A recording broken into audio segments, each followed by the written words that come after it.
భాగ్యనగరం వేదికగా బడా యుద్ధానికి సిద్ధమైంది కమలం పార్టీ.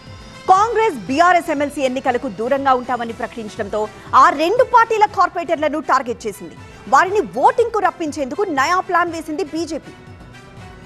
హైదరాబాద్ స్థానిక సంస్థల ఎమ్మెల్సీ ఎన్నికల్ని ప్రెస్టీజ్ గా తీసుకున్న బీజేపీ ఎన్నికల్లో ఎలాగైనా గెలవాలన్న వ్యూహంతో ముందుకు వెళుతోంది. ఎమ్మెల్సీగా గెలవాలంటే సరిపడా బలం లేకపోవడంతో క్రాస్ ఓటింగ్ పై ఫోకస్ పెట్టింది.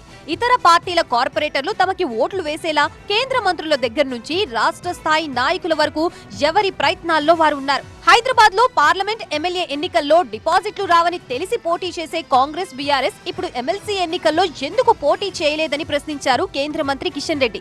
కాంగ్రెస్ బీఆర్ఎస్ పార్టీలకి సూపర్ బాస్ అసదుద్దీన్ ఓవైసీ అని, మజ్లిస్ పార్టీ చేతిలో కాంగ్రెస్ బీఆర్ఎస్ లు కీలుబొమ్మలని ఆరోపించారు. కాంగ్రెస్ కు బాసు రాహుల్ గాంధీ అయినా, తెలంగాణలో సూపర్ బాసు అసదుద్దీన్ ఓవైసీ.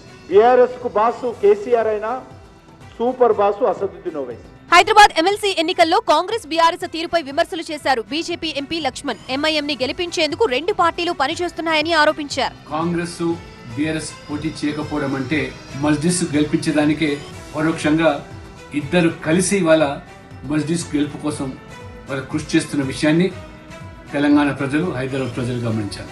పాముకు పాలు పోసి పెంచినట్టుగా ఈ రెండు పార్టీలు అధికారంలో ఏ రకంగా వాటిని పోషించాయో ఇవాళ స్పష్టమవుతోంది. బీఆర్ఎస్ మజ్లిస్ మధ్య లోపాయికారి ఒప్పందం కుదిరిందని విమర్శించారు ఎంపీ ఈటల రాజేందర్. అంతరాత్మ సాక్షిగా కార్పొరేటర్ల నిర్ణయం తీసుకోవాలని కోరారు. ఈ హైదరాబాద్ నగరం ప్రశాంతంగా ఉండాలంటే, రక్తం చిందకుండా ఉండాలంటే, బాంబుల మూతలు లేకుండా ఉండాలంటే, గుండాయిజం లేకుండా ఉండాలంటే భారతీయ జనతా పార్టీ అభ్యర్థి గౌతమ్ రావు గారికి ఓటేయమని చెప్పి నేను కోరుతాను. మరోవైపు బీజేపీ కార్పొరేటర్లు కూడా రంగంలోకి దిగారు. హైదరాబాద్ అభివృద్ధికి కాంగ్రెస్ బీఆర్ఎస్ కార్పొరేటర్లు తమతో కలిసి రావాలని కోరుతున్నారు. ఈ రెండు పార్టీల కార్పొరేటర్ని ఓటింగ్ కి రప్పించేందుకు హైదరాబాద్ లో హిందువుల పేర్లతో ఫ్లెక్సీలు వెలిశాయి. పార్టీలు చూడకుండా ఎంఐఎం కి వ్యతిరేకంగా ఓటేయండని ఫ్లెక్సీల్లో పేర్కొన్నారు. ఎమ్మెల్సీ ఎన్నికలకి మరో 2 రోజులే సమయం ఉంది. ఈ లోపు కమలం పార్టీ ఇంకెన్ని స్ట్రాటజీలు అవలంబిస్తుందో చూడాలి.